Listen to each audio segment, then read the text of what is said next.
Hello guys, তোমরা সবাই কেমন আছো? আমি খুব ভালো আছি। সকালে 7:30 বাজে, দেখো কি রোদ, ঘরের ভিতরে দেওয়া বসছে। দেখো আমরা ঘরটাই ছোট মোটো ঘর। ভালো লাগলে কমেন্ট করে জানাইও। আমরা আবু কানতেছি।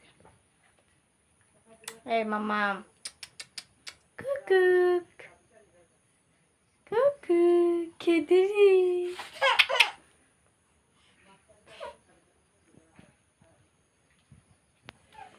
আবুরে খাওয়ামু, আবু তেনে তো নাড়ি দুমু, জল দিমু, তারপরে বইয়েছে আমার কোনো কাম নেই, রান্না বাড়ি করে গেছি।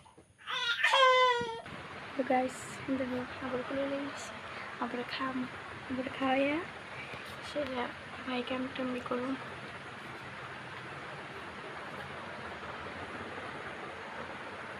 আমরা আবু একটু বইতে পারি, বাবু দেখে ভিডিও দিই।